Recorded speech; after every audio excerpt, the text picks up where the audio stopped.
जैसे ही इसके टायर सड़क पर आने वाले थे, तेल से भरा टैंकर पलट गया, जिसमें से तेल फव्वारे की तरह बहने लगा। वहां रहने वाले लोग बर्तन लेकर दौड़ने लगे और उसमें तेल भरने लगे। उन्हें नहीं पता था कि यह तेल उनके विनाश का कारण बन जाएगा। कुछ लोग विनाश की ओर खुद ही चले जाते हैं, बस ऐसे ही वे नहीं जाते।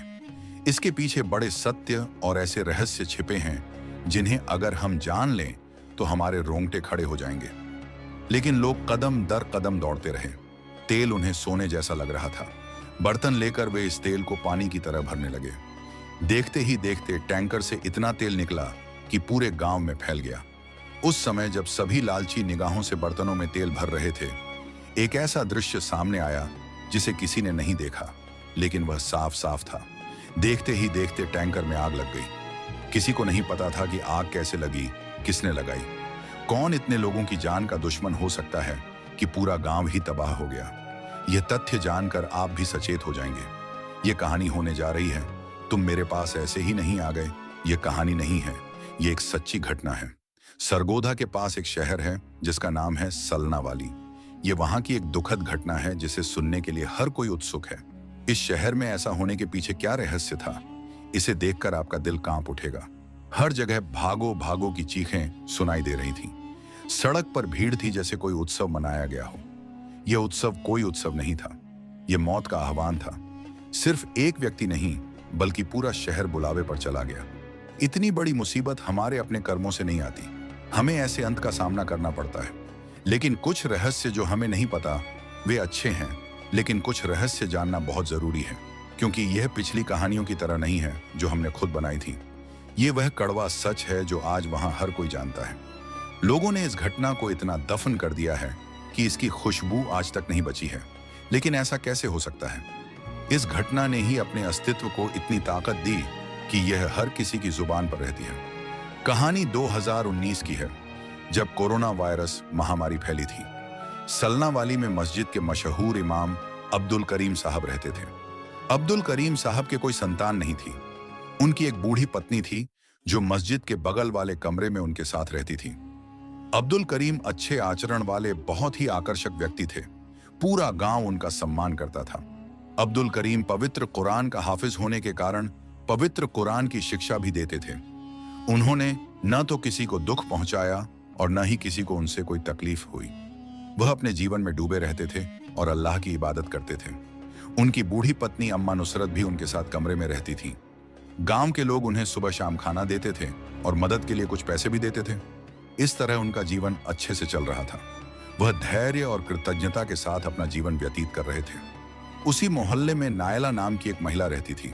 नैला एक तलाकशुदा महिला थी जो तलाकशुदा होकर अपने माता पिता के घर आई हुई थी। नैला का एक बेटा था। वह अपनी बेटी के साथ घर बसा चुकी थी। उसने दोबारा शादी नहीं की। नैला अपने माता पिता के घर में रहती थी। नैला के चरित्र पर की गई आलोचनाओं ने उसका जीवन दयनीय बना दिया था। वह अपने मन की शांति लेकर यहाँ आई थी, लेकिन जहाँ मोहल्ले की महिलाएं उसके खिलाफ बातें करती रहती थीं और उसे परेशान करती रहती थीं, कहती थीं, नैला को क्या हुआ? तुमने तो प्रेम विवाह किया था, तुम्हारा तलाक कैसे हो गया? वह लोगों की बातें सुन सुनकर थक चुकी थी, लेकिन उसने किसी को जवाब नहीं दिया। वह सिर्फ इतना कहती थी कि जो उसके नसीब में होता है वह साथ रहता है। इंसान चाहे जितना भी भाग जाए, जो उसके नसीब में होता है वह उसे हर मोड़ पर परेशान करता है। जाहिर तौर पर नैला एक अच्छी महिला थी, लेकिन उसके चरित्र के बारे में अजीब बातें कही जाती थीं। नैला अपने बेटे आमिर को लेकर बहुत चिंतित रहती थी। यहां तक कि घर वाले भी नैला पर ज्यादा ध्यान नहीं देते थे, क्योंकि जब एक औरत का तलाक हो जाता है और उसके अपने ही घर वाले उसके दुश्मन बन जाते हैं, तो इंसान दूसरों से क्या उम्मीद कर सकता है? नैला के पास अपने बच्चे को स्कूल भेजने के लिए पर्याप्त पैसे नहीं थे। मैं उसका एडमिशन करवाने में सक्षम था। नैला अब्दुल करीम साहब के पास गई और बोली, बाबा जी, आपको मेरे बच्चे को पवित्र कुरान पढ़ाना होगा। मैं उसे आपके हवाले करती हूँ। मैं चाहती हूँ कि मेरा बच्चा पवित्र कुरान का हाफिज बने। यह पिता का बेटा है, मैं ही हूँ। मैं उसकी माँ और पिता हूँ। मैं चाहता हूँ कि मेरा बच्चा एक अच्छी जिंदगी जिए। अब्दुल करीम साहब मुस्कुराए और बोले, मेरी बेटी क्यों परेशान है? इंशाअल्लाह बस उसे हर दिन यहाँ छोड़ दो।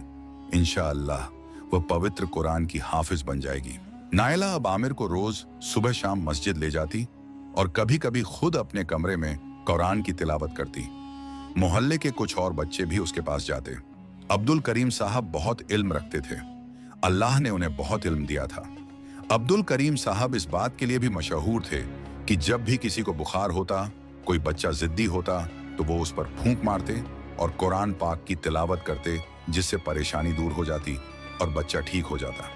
कभी कभी नायला दिन में भी जाती जब कुरान का वक़्त नहीं होता।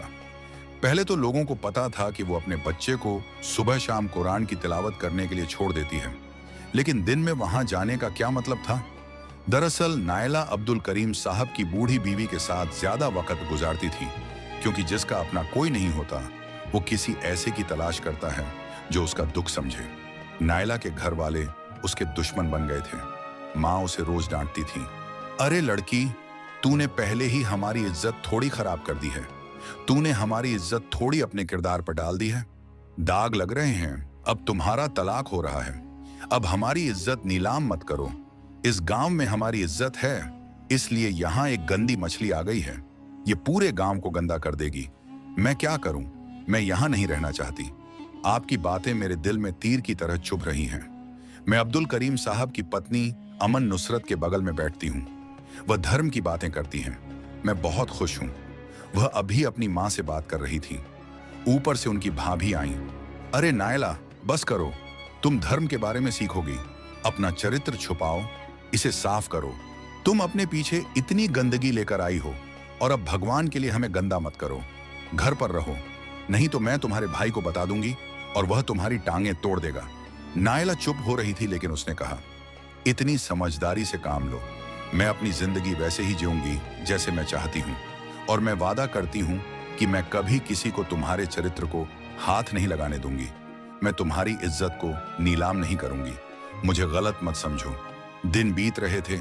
नायला की दिनचर्या अब यह हो गई थी कि वह कभी कभी रात को बिस्तर पर लेटी रही।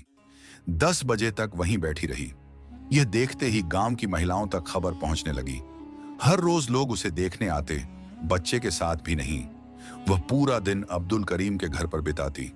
लोग कहते, अच्छा, ये नायला क्या कर रही है? एक दिन गांव की महिलाओं ने कहा, हम उसका पीछा करेंगी। वह वहां क्यों जाती है? वह वहां रोज क्या करती है? वह वहां क्यों जाती है? एक दिन गांव की महिलाओं ने उसका पीछा करने की योजना बनाई।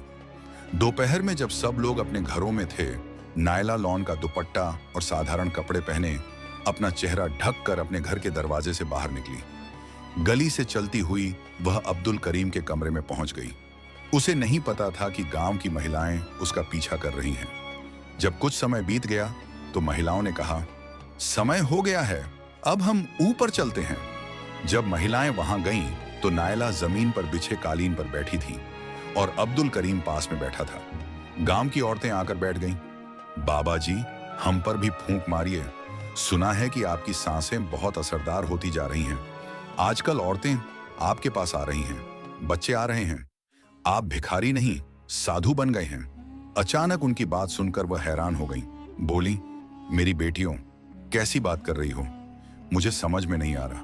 अरे तुमने तो फूंकना शुरू कर दिया है, हमें पता ही नहीं चला। वह मुस्कुराया और बोला, अरे नहीं, डम डम मत कहो। मैं अल्लाह के पवित्र शब्द पढ़ता हूँ, जिसके द्वारा अल्लाह बीमारों को ठीक करता है। मैं कौन हूँ? वह जो फूंक मारता है, ये उसके शब्द हैं जिनमें इतनी सारी चिकित्सा है। अरे नैला, तुम कब आई? घर जाओ। तुम यहाँ क्या कर रही हो? बड़ों को आराम करने दो। अरे नहीं, ये मेरी बेटी है, वह मेरे साथ रहती है। आज मेरी पत्नी अपनी माँ के घर गई है। तुम्हारी माँ नुसरत गई है, वह 2 दिन में आएगी। वह मेरे लिए खाना बनाएगी और मेरे कपड़े वगैरह धोएगी। हमारे कोई बच्चे नहीं हैं, अल्लाह ने उसे एक साधन के रूप में भेजा है। नायला बोली, मैं अपनी होकर भी अनाथ हूं, तो क्यों न ऐसे लोगों की सेवा करूं जो फरिश्ते जैसे हैं। इससे मेरी दुनिया बदल जाएगी और मैं आखिरत में कामयाब हो जाऊंगी। मुझे लोगों की परवाह नहीं है। जो औरतें मेरे चरित्र पर टिप्पणी कर रही थीं, उन्होंने कुछ क्यों नहीं कहा। वह चली गई, लेकिन नायला वहीं थी। वह नायला के घर गई। उसकी माँ और भाभी चारपाई पर बैठकर सब्जी काट रही थीं। दोपहर को उसके घर आई औरतों को देखकर उसकी माँ ने पूछा, कैसी हो? वह बोली, अरे अम्मी, क्या कहती हो? तुम लोगों की इज्जत है, इस गांव में तुम लोगों का नाम है। अमजद की पत्नी, जो नायला की भाभी थी, ने भी उसके बारे में कहा, अरे भाभी, तुम्हारी शादी को यहाँ 3 साल हो गए और तुम आज तक घर से बाहर नहीं निकली। अमजद भाई ने तुम्हारा बहुत ख्याल रखा है, लेकिन इस घर में एक गंदा कीड़ा है जिसने पूरे घर को गंदा कर रखा है। नायला की माँ, उसने पूछा, क्या तुम ऐसी बात कर रहे हो? क्या हुआ? अरे माँ, क्या तुम अपनी बेटी को जानती हो? तुम्हारी बेटी नायला कुछ ऐसा कर रही है जो बताने लायक नहीं है। जो हम जानते हैं वह बताने लायक नहीं है। उसने कहा, क्या हुआ? इस दुष्ट ने फिर क्या किया? गांव की महिलाओं ने पूछा। माँ, अब्दुल करीम साहब के घर जाकर वहां समय बिताने का उसका क्या उद्देश्य है, जबकि वह अब उनकी पत्नी भी नहीं है। हमने बात की और उसने हमें ऊपर से एक अच्छा संदेश भेजा है। बुजुर्ग यह भी कह रहे हैं कि वह उनकी बेटी है और उनका काम करेगी, क्योंकि उनकी पत्नी अपनी माँ के घर गई है, जिससे वह बहुत नाराज है। उन्होंने कहा, उसकी हिम्मत कैसे हुई? नायला की भाभी और माँ और गांव की कुछ महिलाएं गुस्से में नायला को लेने जाती हैं। नायला वहां कपड़े धो रही थी और बुजुर्ग उसे शांत कर रहे थे। नायला को इस तरह काम करते देख उसकी माँ ने पूछा, तुम इस घर में किस हैसियत से काम कर रही हो? तुम अपने घर में एक भी काम नहीं करती हो। तुम हमेशा लोगों के सामने अपना मुंह फुलाए रखते हो। अब्दुल करीम साहब खड़े हो गए। आप नैला की बेटी से कैसे बात कर रहे हैं? अरे बड़े साहब, चुप रहो। ये मेरी बेटी है और मैं इज्जत का सवाल हूं। लेकिन ऐसा लगता है कि आपकी पत्नी और आपने मेरी बेटी को बर्बाद कर दिया है। आपकी क्या स्थिति है? लेकिन मैं आपके बारे में और कुछ नहीं कहूंगा, लेकिन कृपया मुझे माफ करें। मेरे शब्द मजबूरी में निकल गए। वे नैला को लेकर वहां से चले गए, लेकिन अब्दुल करीम साहब बहुत दुखी थे। एक सच्चाई जो कोई नहीं जानता था, जब सच्चाई सामने आएगी तो सबके होश उड़ जाएंगे। नैला की मां ने अमजद से, जो नैला का बड़ा भाई था, कहा कि इसे छुपाओ। उसे अब्दुल करीम साहब के घर काम करने नहीं जाना चाहिए था। वह नौकरानी है। गांव के लोग तरह तरह की कहानियां बना रहे हैं कि वह इस बड़े साहब के घर क्यों जाती है। नैला ने वहां जाना बंद कर दिया था। अब वह केवल सुबह और शाम जाती और अपने बेटे को वहां कुरान पढ़ने के लिए छोड़ देती। लेकिन नैला ने वहां जाने का बहाना बनाया। या आखिर समस्या क्या है? भगवान ही जानता था कि उसके बेटे को बुखार था, इसलिए वह उसका इलाज करवाने वहां गई थी। गांव की औरतों ने देखा कि रात अभी खत्म नहीं हुई है। एक रात जब रात के 10 बज रहे थे, नैला चुपचाप वहां चली गई, काली चादर ओढ़कर और अपना चेहरा ढककर। घर में कोई नहीं जानता था कि वह कहां जा रही है। वह जा रही थी। अचानक बबली ने यह दृश्य देखा जब वह नल से पानी भर रही थी। पड़ोस की एक औरत थी। जब उसने नायला को अपना चेहरा ढककर जासूस की तरह जाते देखा, तो लोग नायला पर नजर रखते और उसे बदचलन कहते। लोग उस पर नजर रखते और कहते कि यह औरत गंदी और अपवित्र है। वह उसका पीछा करती है। नायला सीधे अब्दुल करीम साहब के घर जाती है। यह देखकर उसके पैरों तले जमीन खिसक जाती है। हे भगवान, मैं क्या देख रहा हूं? ऐसा कैसे हो सकता है? आधी रात को नायला इस बूढ़े के घर पर क्या कर रही है? बबली ने इस बारे में किसी को नहीं बताया। जब सुबह हुई तो नायला पहले ही घर आ चुकी थी। वह अपनी बेटी को लेने और उसकी सांस लेने के लिए वहां गई थी। अरे बाबा जी, आप कैसे हैं? अल्हम्दुलिल्लाह। आपकी बेटी अम्मा नुसरत कहाँ है? अरे वह 10 दिनों से घर से बाहर है। अपने भतीजे की शादी के कारण वह अभी तक वापस नहीं आई है। बबली सिर्फ यह जानना चाहता था कि उसकी बीवी घर पर है या नहीं, लेकिन बीवी तो नहीं थी। तो फिर नैला इस अकेले आदमी के पास क्यों जा रही थी, वो भी आधी रात को? यह तो तय था कि दाल में कुछ काला जरूर है। अब नैला की दुश्मनी और बढ़ गई थी। सांप अब कतारों में उसके पीछे लग गए थे। यह आग अब चुपचाप फैल रही थी। जैसे ही बबली ने यह देखा, उसने गांव और औरतों को इस बारे में बताया। अब सिर्फ नैला ही नहीं, अब्दुल करीम साहब के चरित्र पर भी उंगली उठ रही थी। जब यह बात मोहल्ले के प्रतिष्ठित लोगों तक पहुंची, जो मस्जिद के प्रभारी थे, तो महिलाओं ने कहा, अरे साहब, आप जानते हैं कि अब्दुल करीम साहब मस्जिद में नमाज पढ़ाते हैं और बच्चों को कुरान पढ़ाते हैं, लेकिन हमने सुना है कि वह अच्छे इंसान नहीं हैं। उनके 2 चेहरे हैं। हमने एक अच्छा चेहरा देखा है।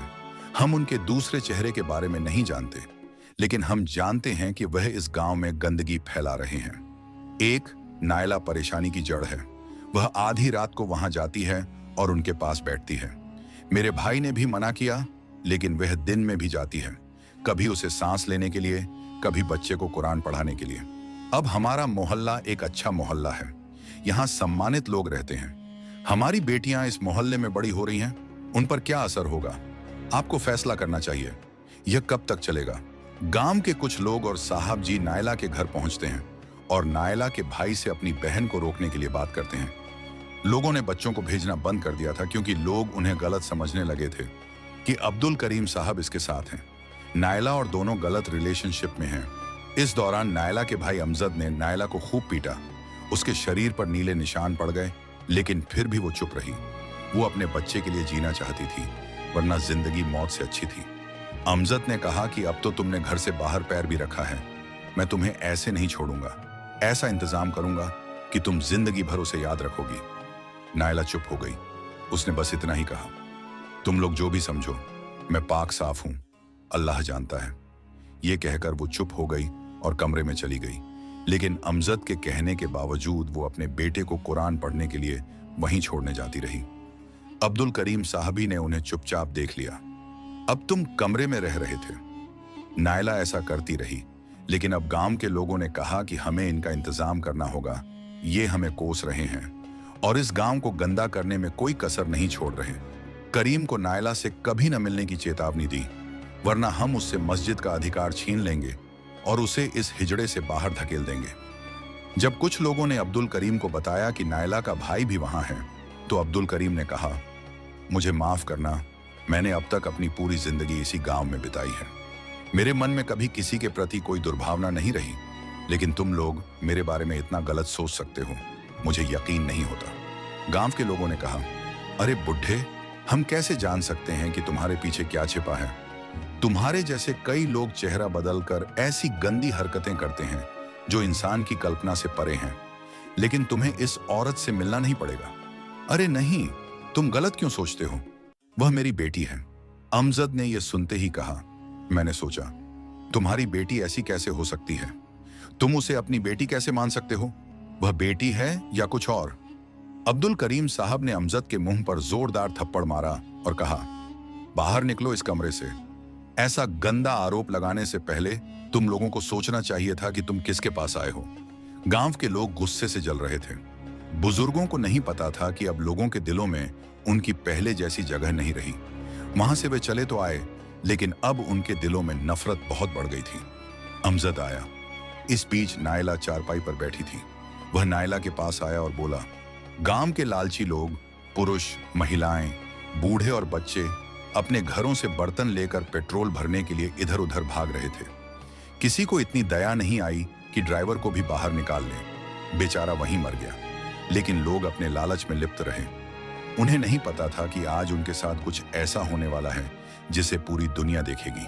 वे पागलों की तरह पेट्रोल भर रहे थे। देखते ही देखते कहीं से आग लग गई।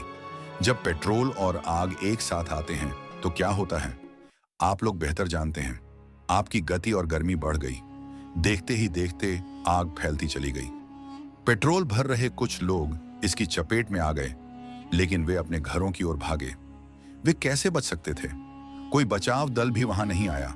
ऐसा लग रहा था जैसे किसी को कुछ पता ही नहीं था। यह दिन की घटना थी, लेकिन ऐसा लग रहा था जैसे रात बीत गई हो। हर तरफ धुआं था। आग इतनी तेजी से फैली कि उसने पूरे गांव को जला दिया। घरों में बैठे लोग आग में जलकर मर गए, सिवाय उस कमरे के जो पहले ही जल चुका था, और मस्जिद बच गई। कुछ भी नहीं बचा था।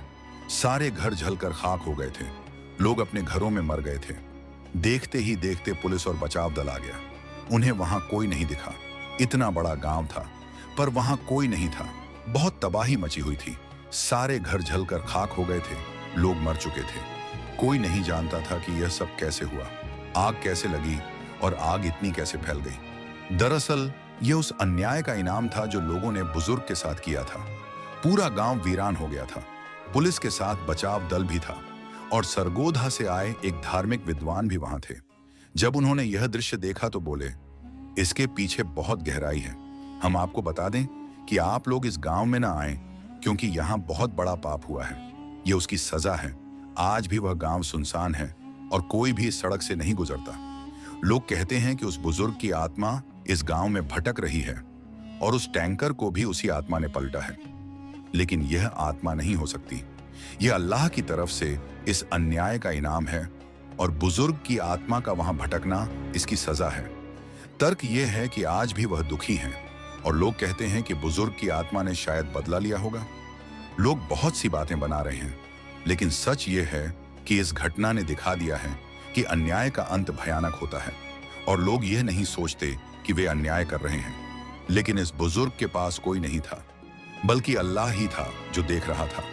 उसने ऐसा बदला लिया कि उसके अन्याय के बहाने सभी लोग बेरहमी से मारे गए। उन्होंने एक झूठा आरोप लगाया और वह भी अल्लाह के एक नेक बंदे पर जुल्मों को मार डाला। और नैला, जो मासूमों को अपने साथ हुए अन्याय का बदला लेना पड़ा, वह चैन से कैसे रह सकती थी? आज भी वह शहर जहां इस पाप के निशान साफ दिखाई देते हैं और हर कोई वहां जाने से डरता है। हमें किसी की निंदा तब तक नहीं करनी चाहिए जब तक हम खुद अपनी आंखों से न देख लें।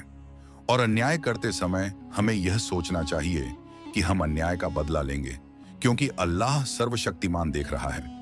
वह कभी किसी उत्पीड़ित व्यक्ति के साथ अन्याय नहीं होने देता और अत्याचारी को उसका बदला जरूर मिलता है। इस घटना को अपने दोस्तों के साथ ज्यादा से ज्यादा शेयर करें ताकि यह घटना हर इंसान तक पहुंचे और वे इस सच्ची घटना को देखकर सबक सीख सकें। अपने दिलों को अल्लाह की याद की ओर मोड़ें। यह दुनिया सबक देने वाली जगह है। अगर तुम इस गंदे इंसान से अब मिलोगी या उसके घर जाओगी तो वो दिन तुम्हारी जिंदगी का आखिरी दिन होगा। नायला कोई जवाब नहीं देती, बस चुपचाप बैठी रहती है। वो जानती थी कि वो उनसे लड़कर आया होगा। शाम को वो अपने बेटे को कुरान पढ़ने के लिए ले जाती है। उस दौरान अमजद घर पर नहीं था, लेकिन वो नहीं जानती थी कि अमजद वहां नहीं है, बल्कि गांव के लोग थे जो देख रहे थे। जब लोगों ने देखा कि ये औरत फिर से जा रही है तो कितनी हिम्मत वाली है। अगर उसे अपनी इज्जत की परवाह नहीं है तो उसे अपने परिवार की इज्जत की थोड़ी परवाह करनी चाहिए। लेकिन वो ऐसे नहीं रहेगी। वो कुछ काम करवा कर ही वहां रहेगी। वो वहां जाती है। काफी देर तक लोग वहां खड़े रहते हैं। इतनी देर में अमजद घर चला जाता है। जब वो पूछता है कि वो कहाँ है तो अमजद की माँ और पत्नी कहती हैं कि वो उसके पास गई है। उसने हमारी कहाँ सुनी? तलाक पहले ऐसे ही नहीं हुआ था। उसने अपने गंदे काम किए थे। ऐसी गंदी मछली को मरना ही चाहिए। अच्छा हुआ कि अमजद नाराज है। वह कुछ गांव वालों को साथ लेकर अब्दुल करीम के घर जाता है। वे वहां पहुंचकर अब्दुल करीम को बेरहमी से जलाकर मार देते हैं। नायला भी उसी आग में जल गई थी। अब्दुल करीम और नायला पहले से ही कमरे में थे। गांव के लोगों ने कहा कि यह एक दुर्घटना थी, कि वह दुर्घटना से मर गया, लेकिन वास्तव में यह एक बहुत बड़ा अन्याय था जो अनजाने में लगाए गए आरोप के कारण हुआ। गांव में हर कोई उसकी मौत से बहुत दुखी था कि उसकी दर्दनाक मौत ने पूरे गांव को हिलाकर रख दिया। लेकिन कोई नहीं जानता था कि यह उसे मारने की साजिश थी।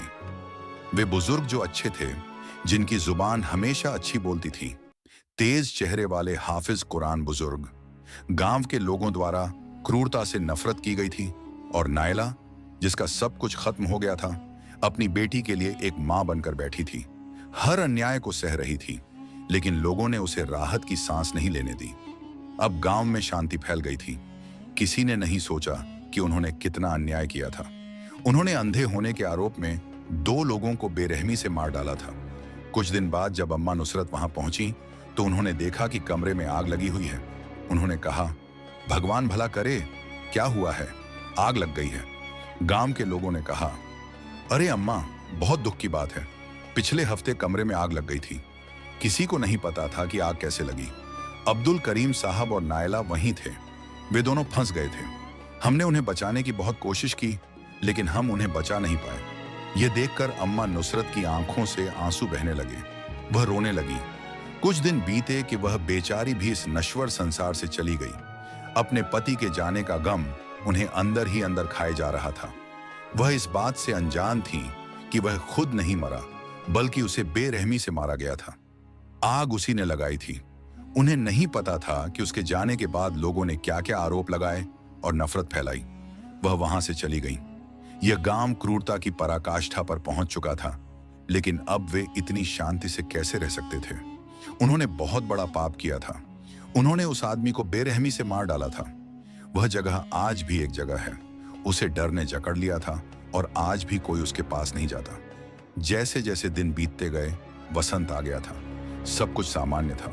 एक दिन सुबह के 10 बज रहे थे। गांव के लोग जहां बड़े वाहन चलते हैं, वहां से गुजर रहे थे। उस दिन पेट्रोल से भरा एक बड़ा तेल टैंकर वहां से गुजर रहा था। इससे पहले कि वह कुछ समझ पाता, उसका टायर फट गया और वह उसी गांव की सड़क पर गिर गया। वह पलट गया। पास में ही वही मस्जिद और वही कमरा था जहां बूढ़े की मौत हुई थी। जब गांव के लोगों ने तेल के टैंकर को उल्टा देखा तो उसमें से पेट्रोल फव्वारे की तरह बह रहा था। आज ऐसे ऐसे अन्याय छुपकर किए जा रहे हैं जिन्हें हम इंसान अपनी आंखों से देख सकते हैं, लेकिन उन लोगों को यह नहीं सोचना चाहिए कि वे लोगों से छिपकर अन्याय करेंगे, लेकिन अल्लाह देख रहा है। उस समय वह ऐसा हिसाब लेता है कि सबकी आंखें खुल जाती हैं और कुछ आंखें झलकर राख हो जाती हैं। अल्लाह हम सभी मुसलमानों पर रहम करे। कमेंट में आमीन जरूर लिखें।